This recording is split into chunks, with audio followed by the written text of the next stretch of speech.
समाकलन के 39 भाग लगा लिए थे। 18 क्वेश्चन इसके पीछे आपने लगा लिया है। 19 क्वेश्चन, नेक्स्ट क्वेश्चन आपके सामने है।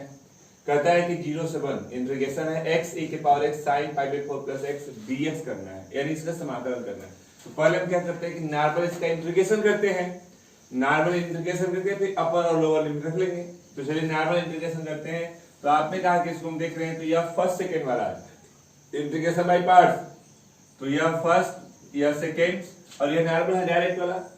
तो आप समाकलन करेंगे तो पहला पद दूसरे का समाकलन यही होता है, माइनस पहले का अवकलन 1 हो गया, दूसरे का समाकलन ये हो गया यहाँ पे, इसको एक ब्रैकेट में कर लीजिए। और साइन एक्स का होता है माइनस कास एक्स।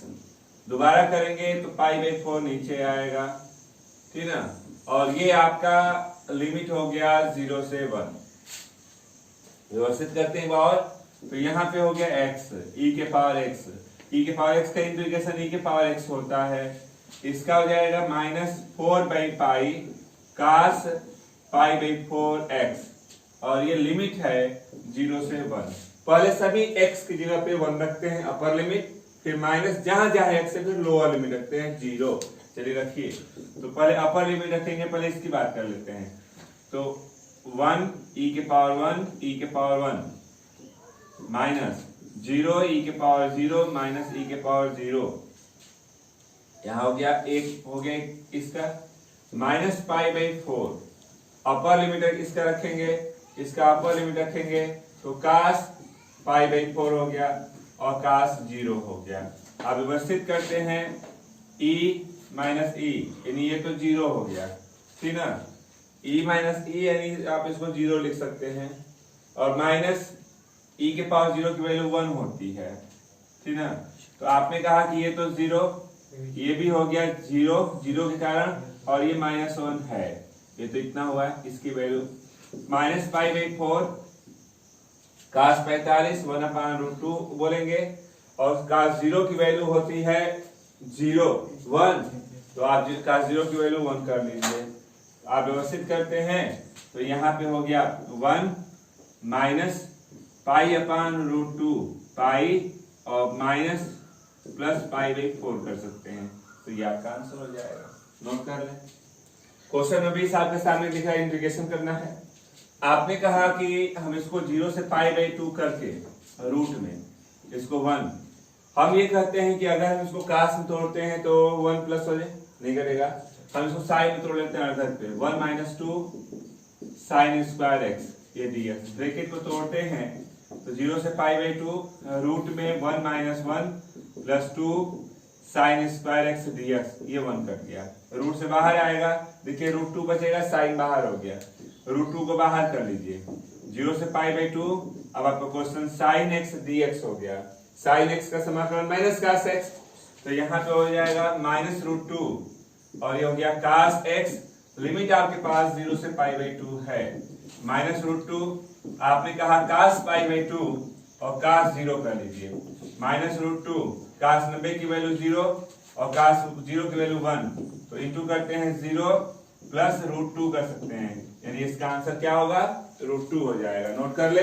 साइन की घात 3 है और x है, इसका आप इंटीग्रेशन नहीं जानते हैं, लेकिन आप जानते हैं साइन 3x की वैल्यू 3 साइन x 4 साइन के घात 3x है। इसको इधर लाते हैं तो आप यहां से अगर व्यवस्थित करते हैं तो आपने कहा कि 3 sign x minus sign 3x, और ये 1/4 इधर आएगा, यानी आपने कहा कि इसकी जगह पे आप इतना वाला वैल्यू यहाँ रखा जा सकता है। तो चलिए रखते हैं, तो ये हो गया 0 से पाई बाई 2, यहाँ 1/4, ये हो गया 3 साइन x और साइन 3x, ये dx है। चलिए इसका नॉर्मल हम इंटीग्रेशन कर लेते हैं।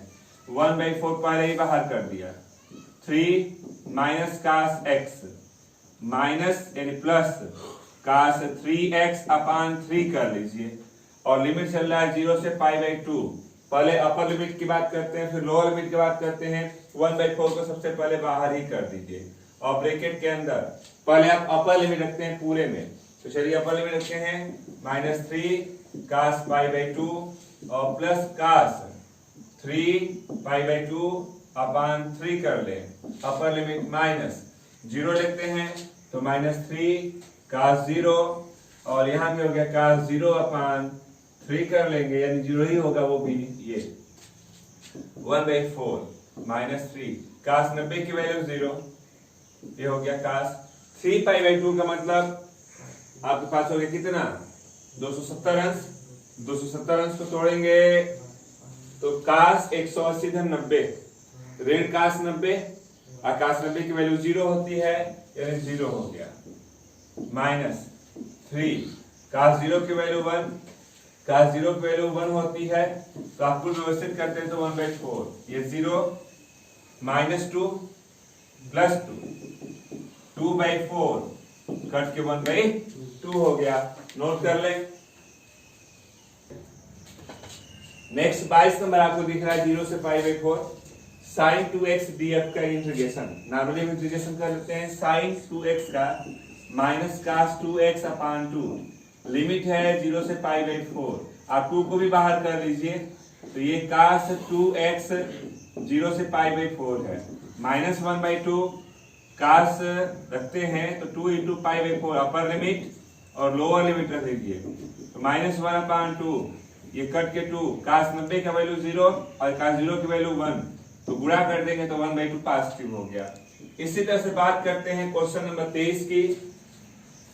दिया गया है 0 से 1 x⁡(x² dx), कुछ ऐसा दिया गया है।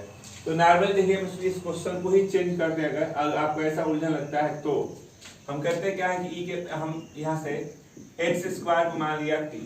ध्यान दीजिएगा यहाँ एक अलग तरीका बताया जा रहा है, इसका अवकलन करते हैं तो 2x dx ये dt, यानी x dx को आप dt अपॉन 2 बोलेंगे। जब माना किया है तो अब आप करेंगे क्या, ध्यान दीजिएगा, एक बार x की जगह पे 1, इसको अपर लिमिट बोलते हैं, रखिए तो 1 का स्क्वायर यानी t की वैल्यू 1 आ गई। अब x की जगह पे एक 0 रखते हैं तो 0, हमारे कहने का मतलब कि जब x की जगह पे अपर लिमिट रखते हैं तो जब t की वैल्यू आई है वो अपर लिमिट का काम करेगी, और ये भी वही सेम, मतलब हमने लिमिट को भी रख के चेंज कर लिया, जो मान आएगा वो वहां उस लिमिट की जगह पे वही रखा जाएगा। तो चलिए रखते हैं, पर क्वेश्चन को चेंज करिए, 1/2 t e⁻t और ये dt, लिमिट 0 से 1 ही हुआ, चेंज होने पे वही आ रहा है फिर भी।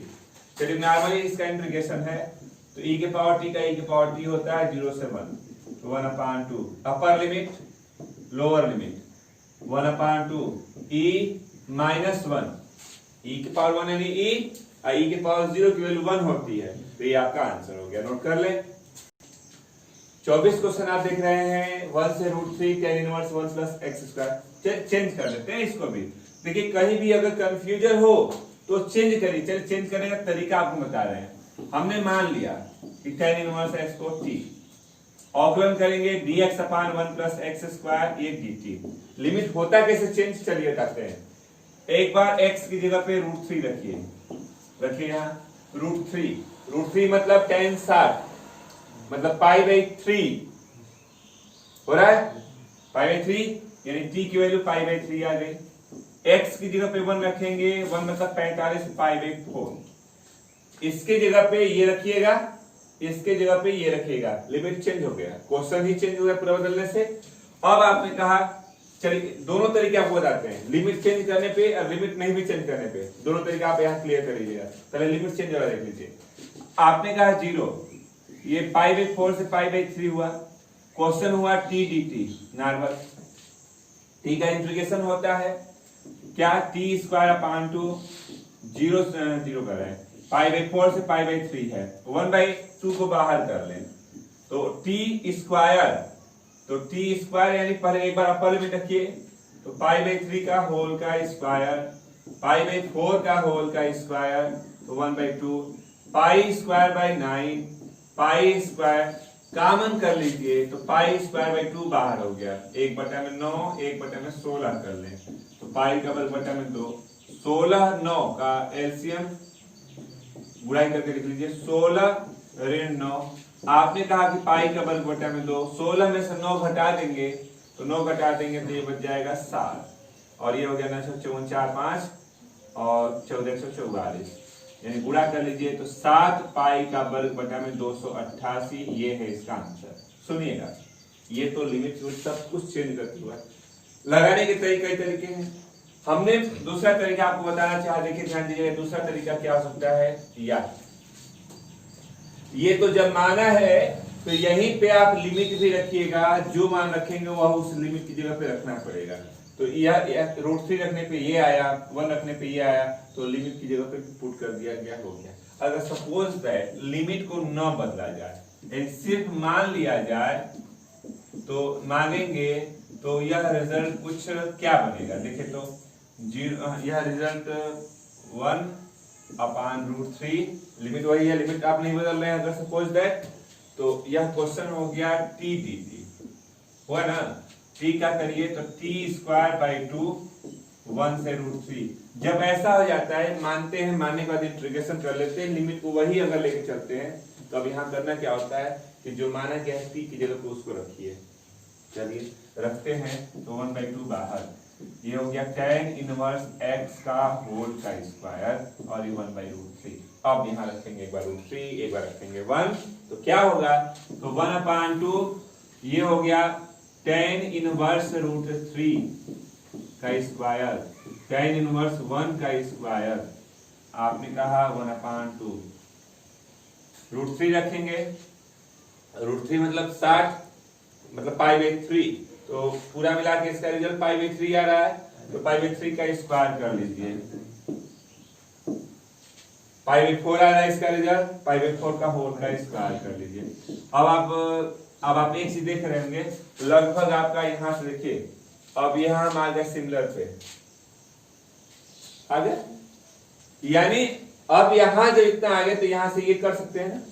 हमारे कहने का मतलब ये है कि इसको लगाने के कम से कम 2 तरीके आपके सामने। पहला, अगर आप मानते हैं कुछ होता है, फिर लिमिट को भी रखा जाता है, तो लिमिट का जो वैल्यू होता है, जो भी सकल स्रोत होता है, वो चेंज हो जाता है, उसके जगह रख के हल कर देते हैं। दूसरा होता है मानते हैं लेकिन लिमिट को अगर चेंज ना करें, तो नॉर्मली इंटीग्रेशन जब कर लीजिएगा, तो जिसको माना गया था उसको रखेंगे, फिर लिमिट का मान रखेंगे, तो इंटीग्रेशन आपका सही क्लियर हो जाएगा।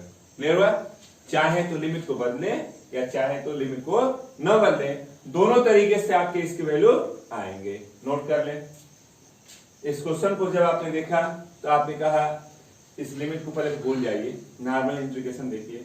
नॉर्मल इंटीग्रेशन करते कैसे हैं, तो आपने कहा कि हम अगर इसको t मानते हैं, नीचे वाले को, तो इसका अवकलन करेंगे, तो 10x dx आ रहा है, 10x dx आ रहा है।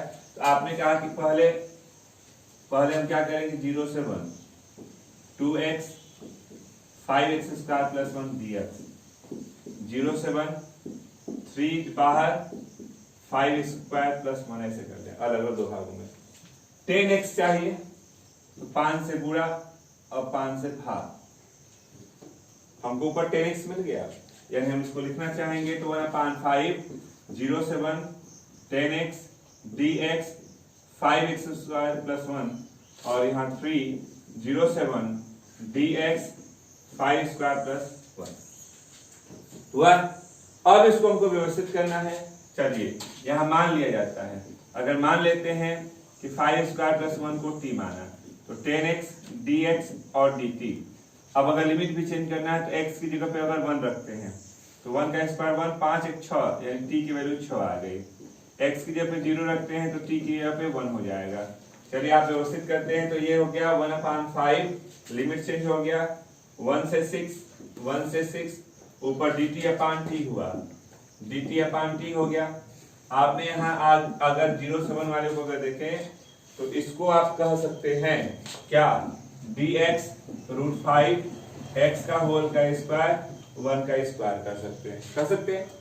ये हो गया 1/5 log t, लिमिट 1 से 6, ये 3, ये फार्मूला है 1/a tan इनवर्स √5x/1, दोबारा करिए, अपान में √5 जाएगा, और लिमिट चल रहा है आपके पास 0 से 1। अब हमको ज्यादा से ज्यादा करना क्या है, बस रिजल्ट को पुट किया जाए, लिमिट को रखा जाए। तो आपने कहा कि 1/5 log 6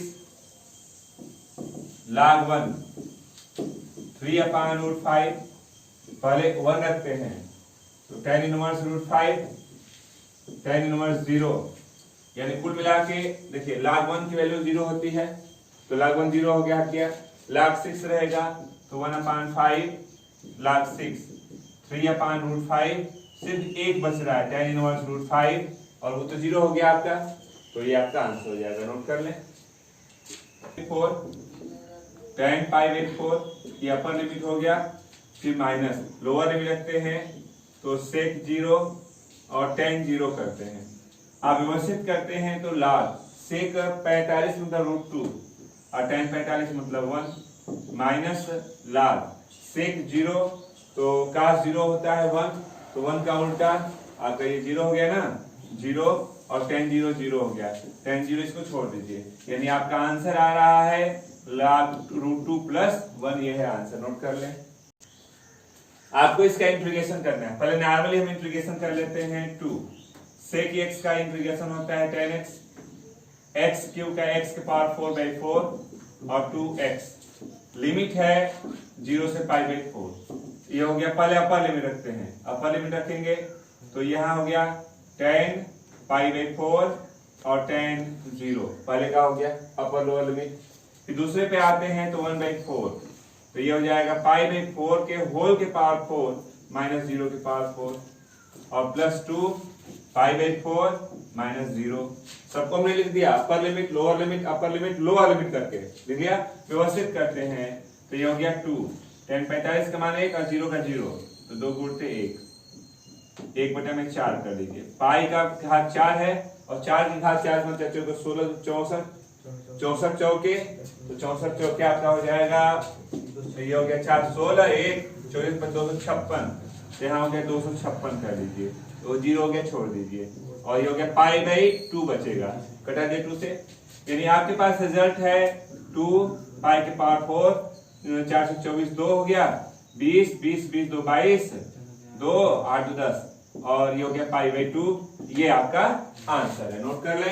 28 नंबर आप देख रहे हैं, देखने से लगा मन तो खुश हो गया कि बस हो गया, नीचे वाले को मान लिया थी, करते हैं इसका अवकलन, तो 2x dx ये d थी, तो x dx को आप dt/2 बोलेंगे। लिमिट भी यही चेंज कर लिया जाए, अगर हम x की जगह पे 3 रखते हैं तो 3 का स्क्वायर 9 + 1 t की वैल्यू 10 हो गई। x की जगह पे अगर 2 रखते हैं तो t की जगह पे देखिए 4 1 5, ओके जी, यानी जहां 3 है वहां ये रखिएगा, जहां 2 है वहां ये रखिएगा, लिमिट भी चेंज हो गया। तो अब ये हो गया 5 से 10, क्वेश्चन हो गया 1/2 बाहर आया, dt/t हुआ, तो 1/2 log t हो गया, लिमिट चल रहा है 5 से 10, तो पहले अपर लिमिट रखते हैं log 10 माइनस लोअर लिमिट रखते हैं log 5, log की प्रॉपर्टी है log 10/5 log x/y, तो कट के कितना हो गया log 2, तो ये है इसका आंसर। नोट कर। आप क्वेश्चन को अगर आपने ध्यान से देखा, पहले आप लिमिट को भूल जाके लिमिट लास्ट की बात करें, तो आपने कहा कि 5x² है x² है, दोनों सेम बराबर हैं, तो पहले ऊपर वाले को तो छोटा करना होता है, तो चलिए छोटा किया जाए।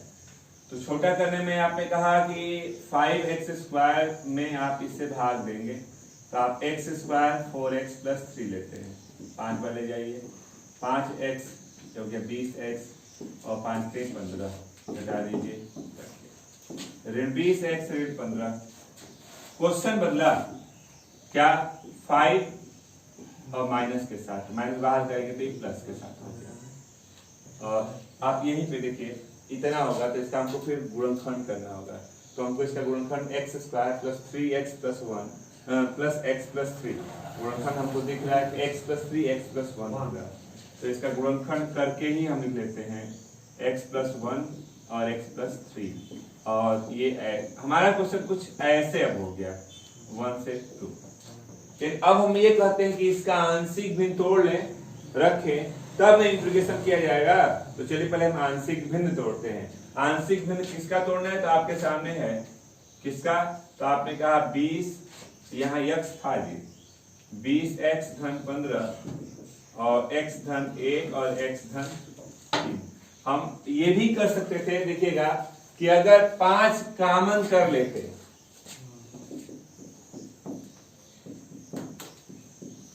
4x धन 3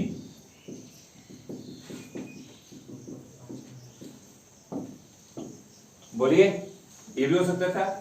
तो हम इसको उतना लंबा चौड़ा न लिख करके 4x धन 3 ही कर देते हैं। आंशिक भिन्न में a पहला भाग, b दूसरा भाग। आपने कहा कि 4x plus 3 x plus 1 x plus 3। अब यहाँ पे हो गया एलसीएम लिया, x plus 1 x plus 3, x plus 3 a कर लीजिए और x प्लस 1 b कर लीजिए, कर गया। यहाँ 4x प्लस 3 है, इंटू करते हैं तो x a 3a x b और b। अब आप करते हैं क्या करेंगे, तो x वाला एक साथ a प्लस बी, यहाँ 3a प्लस b कर लीजिए, तुलना करते हैं a प्लस बी x का गुणांक है, यहाँ 4 हो गया। ये हमारे पास 3a प्लस b कांस्टेंट है, ये भी 3 हो गया।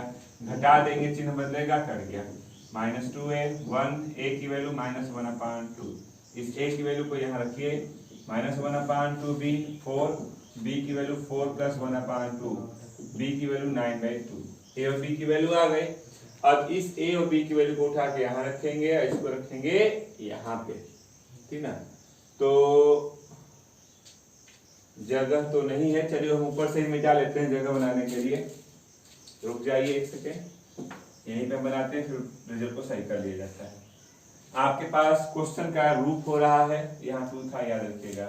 इंटीग्रेशन 1 से 2 5 रहेगा, -5 बाहर हुआ है तो ब्रैकेट में कर लीजिए। इसको तोड़े हैं तो यह रिजल्ट यहाँ रखिए, -1/2 x + 1 9/2 x + 3। टोटल आप बंद कर दीजिए, ये ब्रैकेट dx हो गया। लिमिट दिख रही है आपको। अब आपको इसी का इंटीग्रेशन करना है, चलिए इसको मिटा देते हैं पहले। अब ध्यान दीजिए, पूरा हमारा रिजल्ट यहाँ आ चुका है। अब आप इसको करने के लिए पहले अलग अलग कर लें। अलग अलग करेंगे तो देखिए पूरे में से 5 कॉमन करके बाहर कर लीजिए। 1 से 2 भीतर ले आते हैं तो देखिए यहाँ बच गया है 1, माइनस भीतर गया तो +1/2 x + 1 और माइनस 9/2 और x + 3 कर सकते हैं। ब्रैकेट बंद करिए dx। क्लियर। अब इसका इंटीग्रेशन करते हैं तो 5 1 का x 1/2, ये हो गया log x + 1 -9/2 log x + 3 और 0 से 1 से 2 है।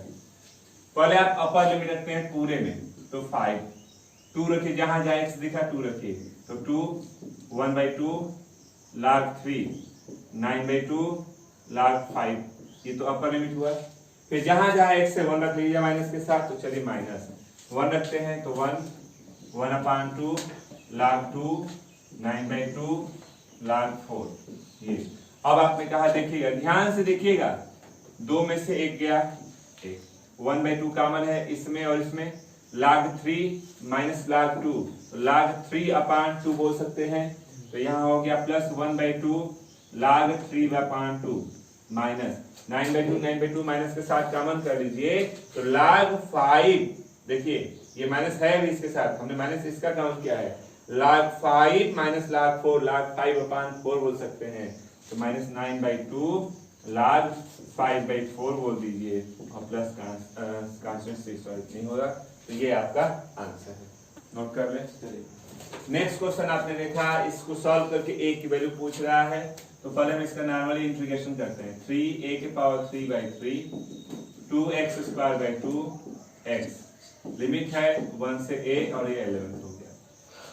आपने कहा कि a³ x² x और 1 मिनट, ये x है, ये नहीं है, ये भी x है और लिमिट है 1 से a और ये 11 से। पहले अपर लिमिट फिर माइनस लोअर लिमिट रखते हैं। पहले अपर लिमिट जहां जहां x है, a³ a² a, upper limit minus lower limit 1 + 1 + 1 तो 3, सबको इधर ले आते हैं तो इधर ले आएंगे तो यह ऋण 14 हो गया। अब श्रीधराचार्य को आप याद रखिए, ऐसे तो नॉर्मल गुणनखंड है नहीं, क्या रखें।